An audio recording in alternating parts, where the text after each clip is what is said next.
Hi everyone. Today we're going to be talking about logistic regression in science and in data science. And what I wanted to do is clarify some difference between, let's say, regular sciences versus data science work, and then talk about a little bit about classification versus regression, some basics on probability, odds, and odds ratio, and all of this to then discuss logistic regression, which is actually a classification model, um, but it has its own particularities, and I wanted us to be able to understand this kind of model so we can use it in our work. So first, let's talk about science versus data science. Now, what do you think is the difference between regular science versus data science? Pause the video and think a little bit about that. So, in general, they're both science. So, they're both interested in identifying, developing, acquiring, finding information, reliable, truthful information. However, they have some distinct characteristics. So, on one hand, in terms of major goals, science, and I have a picture here of a lab, but this is regular science in various kinds, like social science, political science, biological science, medical science, and so on. And generally, the goal in this regular science is to build knowledge. It's really important in this context to find explanation, to find good theories, to explain general and causal patterns in the world. Now, data science, on the other hand, is mostly focused or has the major goal as to predict outcomes. Once again, in a way, as a science, it also wants to find information about the world, information that is reliable, but its major goal is really to develop models that make good predictions. And it's less concerned about developing theories and explanations and things like that. In terms of data, we also observe some characteristics in the differences of the data. So in science or regular science, we deal with relatively small data sets. So for example, the number of records in a data set may be like 50 people or 50 events, or even sometimes less.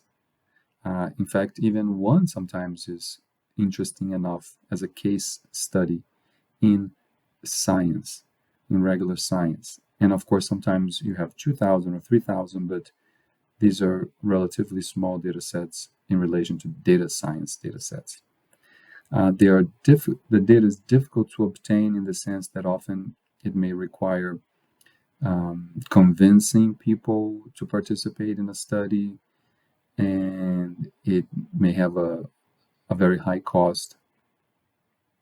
And often this data is more structured in the sense that the methods for the regular science already determine the specific data that is going to be collected because of the complex nature of the data acquisition process. So scientists want to ensure that they know exactly what the data is that they need, and they already structure it to make sure they can obtain the data they need for the study. In data science, we're often dealing with much larger data sets. Usually a data set of one has no use at all, and a data set of a few hundred is also not particularly useful. So they're dealing with data sets in the thousands, hundreds of thousands, and millions of records.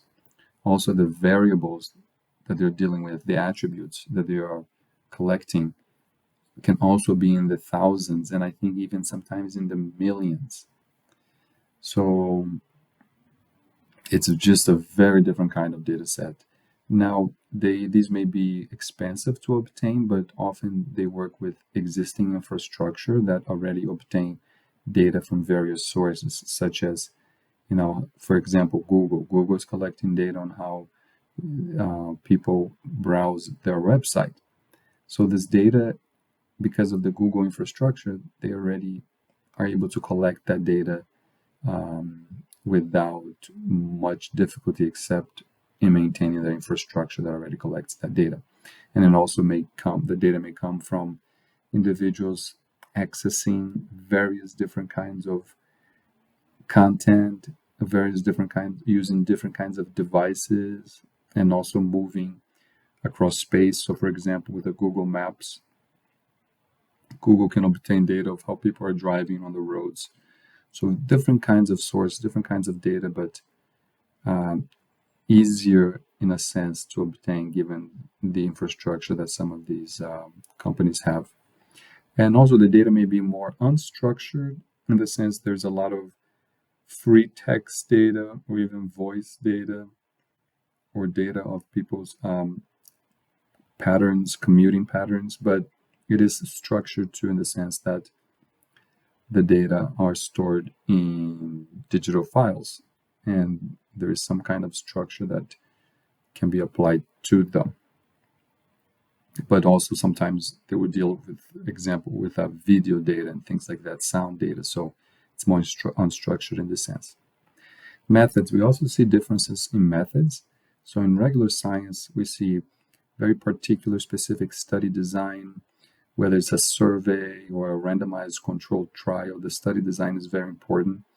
And there are some basic statistical methods that are employed, which are relatively static or pre-planned in the sense that they don't really change over time because it's just some basic truths about data and comparing groups across groups and assuming that distribution, particular kinds of distributions that we have already known about for many decades. So they still remain valid. And also we employ statistical methods and approaches to statistics that are explainable, that we can understand, and we can convey the information to produce knowledge, to communicate our associations, the causations across different scientists. Now, in data science, the methods are more computational. The study designs, some of them may be simple and may use things like a randomized controlled trial, such as A/B testing, but also they are more these kinds of ongoing interactive studies that may employ methods and, like I was saying, various attributes, thousands and thousands of attributes that are fed into models and are just difficult to explain, but the value comes from the extent to which they can predict, right? So that all goes back to the main goal. So that's some of the basics, the basic difference about science, regular science, and data science. Here we have an example. For example, suppose in regular science, we may seek to understand the impact of chronic microplastic consumption on health outcomes. As probably many of you know, humans in the world today, and certainly in the United States and many, if not most countries of the world, we are constantly consuming potentially a considerable amount of microplastic and nanoplastic, the actual chemicals that are used in plasticizers like phthalates. So the question is this having an impact on our health? And a lot of research already indicates, yes, that's definitely has an impact on our health. But in this context, what do we do in regular science? Well, we need to determine a study design. Is this a randomized controlled trial? Is this a survey? Where are we going to get the data? What kind of the data do we need? Do we need to have people in a clinic and measure their blood? Do we measure their urine? Do we measure what? We need to determine the methods, and we're just going to compare groups with some basic statistics.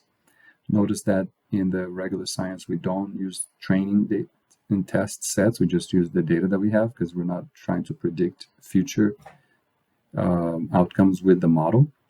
And then lastly, we do want to determine the strength of the model that we build and the data that we have, and then provide causal explanation with good theory based on previous science.